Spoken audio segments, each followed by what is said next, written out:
ನಮಸ್ಕಾರ ವೀಕ್ಷಕರೇ, ರಾಜ್ಯ ರಾಜಕಾರಣದಲ್ಲಿ ವಿಡಿಯೋ, ಸಿಡಿ, ಆಡಿಯೋ ಬಾಂಬ್ ಭಾರೀ ಸದ್ದು ಮಾಡ್ತಾ ಇದೆ. ಇದೀಗ ಬೆಂಗಳೂರಿನ ಆರ್ ನಗರ ಶಾಸಕ ಮುನಿರತ್ನ ವಿರುದ್ಧ ಆಡಿಯೋ ಬಾಂಬ್ ಸಿಡಿದಿದೆ.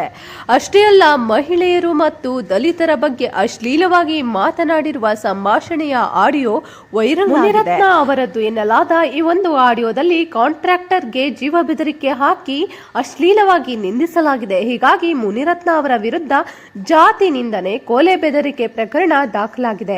ಇದರಿಂದ ಬಿಜೆಪಿ ಶಾಸಕ ಮುನಿರತ್ನ ಅವರು ತೀವ್ರ ಟೀಕೆಗೆ ಒಳಗಾಗಿದ್ದಾರೆ. ಆ ಮೂಲಕ ರಾಜ್ಯ ರಾಜಕಾರಣದಲ್ಲಿ ಮುನಿರತ್ನ ಅವರ ಹೆಸರು ಚಾಲ್ತಿಯಲ್ಲಿದೆ. ಕನ್ನಡ ಸಿನಿಮಾ ನಿರ್ಮಾಪಕರು ಆಗಿರುವಂತಹ ಮುನಿರತ್ನ ಅವರು ರಾಜಕಾರಣದಲ್ಲೂ ಎಂಟ್ರಿ ಕೊಟ್ಟು ಶಾಸಕರಾಗಿ ಆಯ್ಕೆಯಾಗಿದ್ದಾರೆ. ಹಾಗಾದ್ರೆ ಮುನಿರತ್ನ ಅವರ ಸಂಬಳ ಎಷ್ಟು? ಶಾಸಕರಾಗಿ ಕೆಲಸ ಮಾಡೋದಕ್ಕೆ ಅವರಿಗೆ ಏನೆಲ್ಲ ಫ್ರೀ ಸಿಗುತ್ತೆ? ಅವರಿಗೆ ಕೊಡುವಂತಹ ಸೌಲಭ್ಯಗಳೇನು? ಆ ಎಲ್ಲದರ ಬಗ್ಗೆ ಒಂದು ಕಂಪ್ಲೀಟ್ ಆದ ಡೀಟೇಲ್ ಅನ್ನ ನೋಡೋಣ.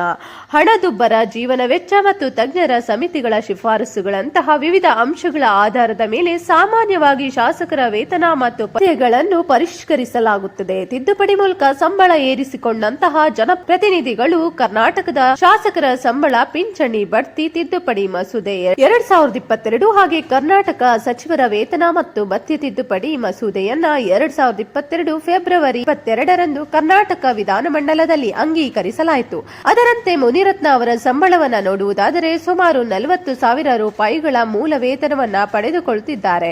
ಇದು ಕೇವಲ ಬೇಸಿಕ್ ಸ್ಯಾಲರಿ ಅಷ್ಟೇ. ಇದನ್ನ ಹೊರತುಪಡಿಸಿ ಬೇರೆ ಬೇರೆ ಭತ್ಯೆಗಳನ್ನ ಪಡೆಯುತ್ತಾರೆ.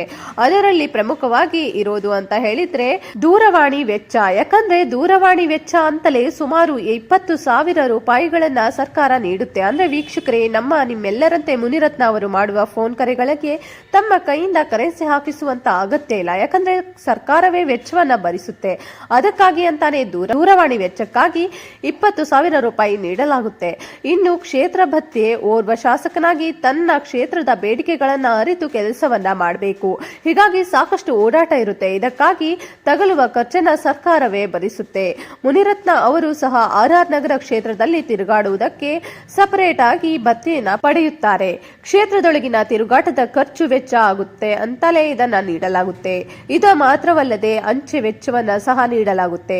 ಕಚೇರಿಯಲ್ಲಿನ ಪತ್ರ ವ್ಯವಹಾರದ ಖರ್ಚುಗಳು, ಕ್ಷೇತ್ರದ ಅಭಿವೃದ್ಧಿಗೆ ಸಂಬಂಧಪಟ್ಟಂತೆ ವಿವಿಧ ಇಲಾಖೆಗಳ ಜೊತೆಗೆ ಸಂಪರ್ಕವನ್ನ ಹೊಂದಿರಬೇಕು. ಬೇರೆ ಬೇರೆ ಪತ್ರ ವ್ಯವಹಾರಗಳಿಗೆ ಒಂದಷ್ಟು ಖರ್ಚುಗಳಾಗುತ್ತೆ. ಇದಕ್ಕಾಗಿ ಅಂತಾನೆ ಪ್ರತಿ ತಿಂಗಳು ಸರ್ಕಾರವೇ 5,000 ರೂಪಾಯಿಯನ್ನ ಅಂಚೆ ವೆಚ್ಚವಾಗಿ ನೀಡುತ್ತೆ. ಇದು ಮಾತ್ರವಲ್ಲದೆ ಅವರಿಗಾಗಿ ಕ್ಷೇತ್ರದಲ್ಲಿ ಕಚೇರಿಯನ್ನ ಸಹ ನೀಡುತ್ತೆ. ಆ ಕಚೇರಿಯ ನಿರ್ವಹಣೆಯನ್ನು ಸಹ ಸರ್ಕಾರವೇ ನೋಡಿಕೊಳ್ಳುತ್ತೆ. ಶಾಸಕರು ತಮಗಾಗಿ ಆಪ್ತ ಸಹಾಯಕರನ್ನ ಹಾಗೆ ರೂಮ್ ಬಾಯ್ನ ನೇಮಿಸಿಕೊಳ್ಳಬಹುದು. ಆದರೆ ಅದಕ್ಕೆ ಅವರು ಸಂಬಳ ಕೊಡುವಂತಹ ಅಗತ್ಯ ಇಲ್ಲ. ಯಾಕಂದ್ರೆ ಸರ್ಕಾರವೇ ಅವರಿಗೆ ಸಂಬಳವನ್ನ ಕೊಡುತ್ತೆ. ಆಪ್ತ ಸಹಾಯಕ ಹಾಗೆ ರೂಮ್ ಬಾಯ್ ಸಂಬಳಕ್ಕೆ 20,000 ರೂಪಾಯಿಯನ್ನ ಮುನಿರತ್ನ ಅವರಿಗೆ ನೀಡುತ್ತೆ. ಹೀಗೆ ಬೇರೆ ಬೇರೆ ಭತ್ಯೆಗಳು, ಮೂಲ ವೇತನ ಸೇರಿ ಒಟ್ಟಾರೆಯಾಗಿ ತಿಂಗಳಿಗೆ 1,45,000 ಸಿಗುತ್ತೆ.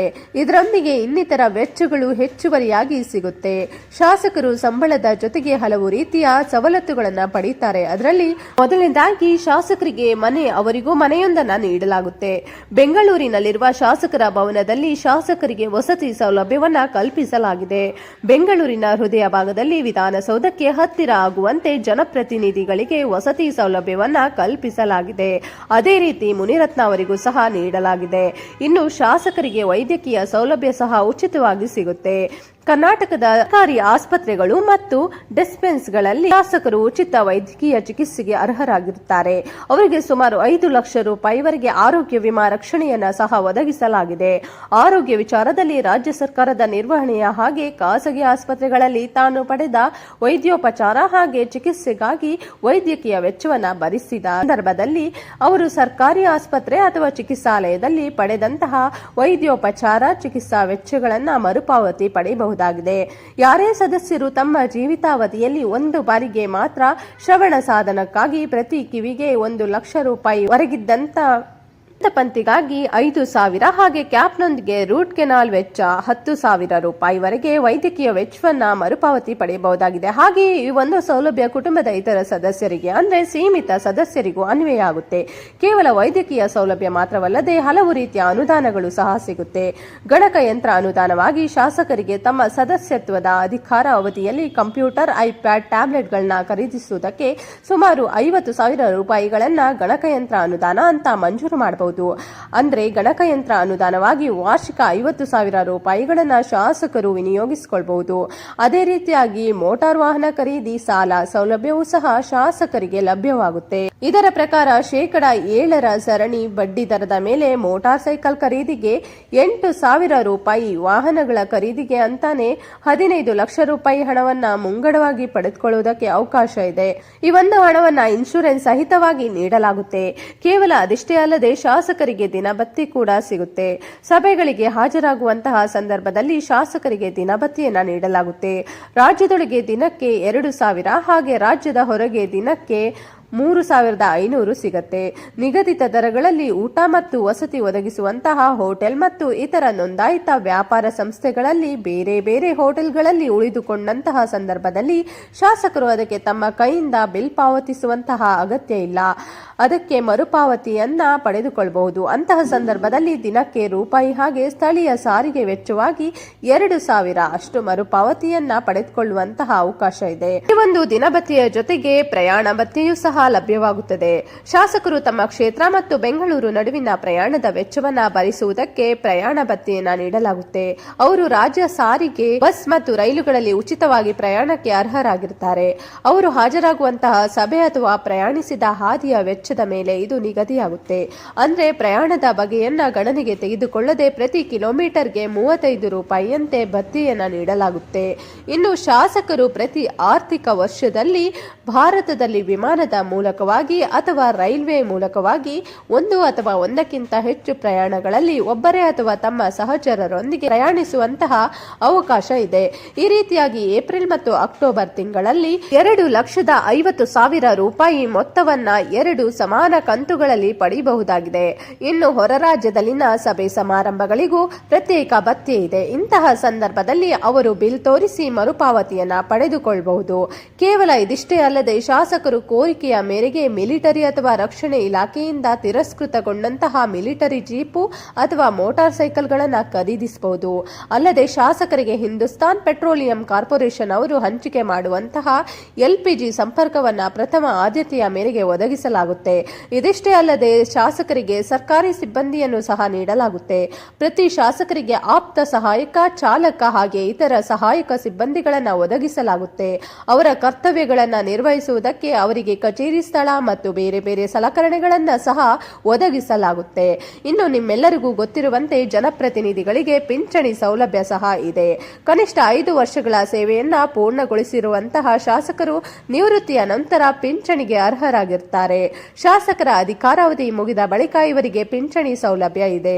ತಿಂಗಳಿಗೆ ಸುಮಾರು 50,000 ಪೆನ್ಷನ್ ಲಭ್ಯವಾಗುತ್ತೆ. ಇನ್ನು ಸೇವೆಯಿಂದ ನಿವೃತ್ತಿಯಾದಂತಹ ನಂತರದಲ್ಲೂ ಶಾಸಕರಿಗೆ ಕಚೇರಿ ಸ್ಥಳವನ್ನ ನೀಡುತ್ತಾರೆ. ಈ ಒಂದು ಜಾಗವನ್ನು ಅವರು ಆಡಳಿತಾತ್ಮಕ ಉದ್ದೇಶಗಳಿಗೆ ಅಥವಾ ತಮ್ಮ ರಾಜಕೀಯ ಕೆಲಸವನ್ನ ಮುಂದುವರೆಸುವುದಕ್ಕೆ ಬಳಸಿಕೊಳ್ಳಬಹುದು. ಇನ್ನು ಕೆಲವೊಂದಷ್ಟು ಸಂದರ್ಭದಲ್ಲಿ ಶಾಸಕರಿಗೆ ನಿವೃತ್ತಿಯಾದ ನಂತರದಲ್ಲೂ ಕಾರ್ಯದರ್ಶಿಯ ಸಹಾಯವನ್ನ ಒದಗಿಸುತ್ತೆ. ಈ ಒಂದು ಸಹಾಯ ಮಾಜಿ ಶಾಸಕರ ಕೆಲಸಕ್ಕೆ ಸಂಬಂಧಿಸಿದ ಆಡಳಿತಾತ್ಮಕ ಬೆಂಬಲ ಪತ್ರ ವ್ಯವಹಾರಗಳು ಮತ್ತು ಇತರ ಕಾರ್ಯಗಳನ್ನು ಒಳಗೊಂಡಿರುತ್ತದೆ. ಅದೇ ರೀತಿಯಾಗಿ ಪ್ರಯಾಣ ಭತ್ಯೆಯನ್ನ ಸಹ ಲಭ್ಯವಾಗುತ್ತೆ. ಮಾಜಿ ಶಾಸಕರಿಗೂ ವಿಶೇಷವಾದಂತಹ ಭತ್ಯೆಗಳು ಸಿಗುತ್ತೆ. ಮಾಜಿ ಶಾಸಕರಿಗೆ ಅಧಿಕೃತ ಕೆಲಸಕ್ಕಾಗಿ ಅಥವಾ ಪಕ್ಷದ ಸಭೆಗಳಿಗೆ ಹಾಜರಾಗುವುದಕ್ಕೆ ಪ್ರಯಾಣ ಭತ್ಯೆಯನ್ನ ನೀಡಲಾಗುತ್ತೆ. ನಂತರ ಆರೋಗ್ಯ ವಿಮೆಯನ್ನ ಮುಂದುವರೆಸುವಂತಹ ಸೌಲಭ್ಯವಿದೆ. ಇದಲ್ಲದೆ ಶಾಸಕರು ನಿವೃತ್ತಿಯಾದ ನಂತರದಲ್ಲೂ ತಮಗೆ ಭದ್ರತೆ ಬೇಕು ಅಂತ ಹೇಳಿದ್ರೆ ಸರ್ಕಾರದಿಂದ ಅದನ್ನ ಪಡೆದುಕೊಳ್ಳಬಹುದು. ಒಟ್ಟಾರೆಯಾಗಿ ಶಾಸಕರಿಗೆ ಕ್ಷೇತ್ರ ಭತ್ಯೆ, ಕಚೇರಿ ಭತ್ಯೆ, ದೂರವಾಣಿ ಭತ್ಯೆ, ಪ್ರಯಾಣ ಭತ್ಯೆ, ಆರೋಗ್ಯ ವಿಮೆ, ನಿವೃತ್ತ ವೇತನ ಸೇರಿದಂತೆ ಹಲವು ಸೌಲಭ್ಯಗಳಿವೆ. ಇದರ ಜೊತೆಗೆ ಇತರೆ ಪ್ರಮುಖ ಸೌಲಭ್ಯಗಳು ಸಹ ಇದೆ. ವೇತನ ಭತ್ಯೆ ಎಲ್ಲವೂ ಸೇರಿದಂತೆ ಸುಮಾರು 25,000 ರೂಪಾಯಿ ಬಡ್ತಿಯನ್ನ ಶಾಸಕರು ಪಡೆದುಕೊಳ್ತಾರೆ. ಈ ಎಲ್ಲಾ ಬಡ್ತಿ ಸರ್ಕಾರ ಸವಲತ್ತುಗಳು ಮುನಿರತ್ನ ಅವರಿಗೂ ಸಹ ಅನ್ವಯ ಆಗುತ್ತೆ. ಸದ್ಯ ರಾಜ್ಯದಲ್ಲಿ ಮುನಿರತ್ನ ಅವರು ಸಕಲ್ ಸದ್ದು ಮಾಡ್ತಿದ್ದಾರೆ. ಅಲ್ಲದೆ ಕೊಲೆ ಬೆದರಿಕೆಯಂತಹ ಗಂಭೀರ ಪ್ರಕರಣವನ್ನ ಎದುರಿಸುತ್ತಿದ್ದಾರೆ. ಆರ್ಆರ್ ನಗರದ ಬಿಜೆಪಿ ಶಾಸಕರಾಗಿರುವಂತಹ ಮುನಿರತ್ನ ಅವರು ಸಂಕಷ್ಟದಲ್ಲಿದ್ದಾರೆ ಅಂತಲೇ ಹೇಳ್ಬಹುದು. ಹಾಗಾದ್ರೆ ವೀಕ್ಷಕರೇ, ಈ ಬಗ್ಗೆ ನೀವೇನಂತೀರಾ? ನಿಮ್ಮ ಅನಿಸಿಕೆ ಅಭಿಪ್ರಾಯಗಳನ್ನ ಕಮೆಂಟ್ ಮೂಲಕವಾಗಿ ತಿಳಿಸಿ. ಧನ್ಯವಾದಗಳು ವೀಕ್ಷಕರೇ, ವಿಡಿಯೋ ನೋಡಿದ್ದಕ್ಕೆ.